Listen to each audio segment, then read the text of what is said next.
Power in the Blood. Written by Tom Burns. Narrated by Kenneth Turner.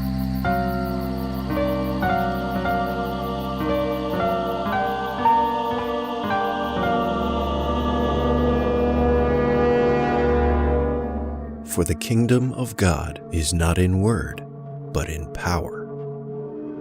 1 Corinthians 4, verse 20.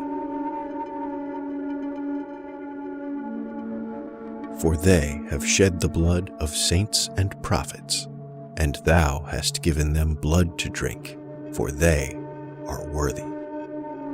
Revelation 16:6.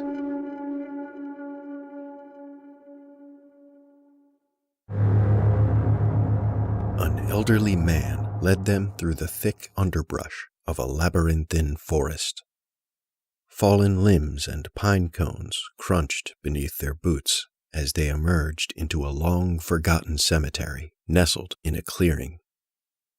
Clusters of simple stone monuments were scattered throughout the neglected grounds. The old man inspected an unmarked area of the earth several yards away from the nearby tombstones. After a few minutes of searching, he waved his arms, motioning his guests over to him. The two men approached. They were tall and imposing, and could have been brothers, possibly even twins.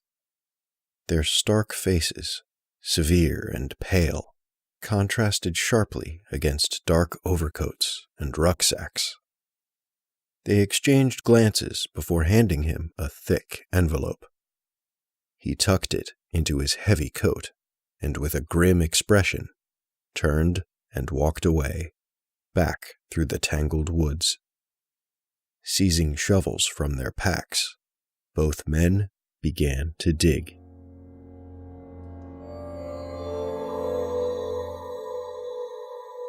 Journal entry, 1st of August, 1939. My father was a hardened, unsympathetic man. When not found unconscious on the floor of the local tavern, he was at our family home, tormenting his wife and children. One day, when I was 6 years old, he beat my older brother so savagely that he was unable to walk for several days. Perhaps he was unusually cruel as a result of his own upbringing. He was born the bastard child of an unwed mother. She was a housemaid of the man she later married. After their betrothal, my infant father was sent to his new grandmother in the nearby village, who was to raise him. The old woman never warmed to him, however, and so his road to adulthood proved quite treacherous. It was an unforgiving time for a poor child, and I would imagine the daily abuses he suffered throughout those years far outweighed the ones he dealt out later in his life. As a young adult, he was finally able to convince his aging stepfather to formally legitimize him, granting him legal right to their surname so that he could move forward in his social service career. He did so, and went on to retire from his position in the state, all the while juggling a deranged fascination with persecuting his own family. He developed a strange compulsion for beekeeping in his later years. He was completely exhilarated by such total control over so many individual creatures. I believe it made him feel like a god. He fittingly succumbed to a drunkard's death at the local village tavern. I did not mourn his death, nor do I now. The only ties that bound us were of blood and name. Both were given to us as gifts from strangers. One man, whose name I accept as my own, has a history of which I am fully aware.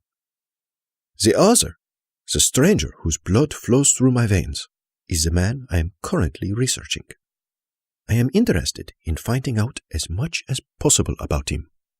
I feel that in learning more, I will be able to open doorways within myself that were previously locked. My sources have gathered some exciting information as of late, and the view into my grandmother's foggy past is becoming clearer. It appears as though she resided somewhere in the northeastern United States before the birth of my father. More details to follow, to be sure.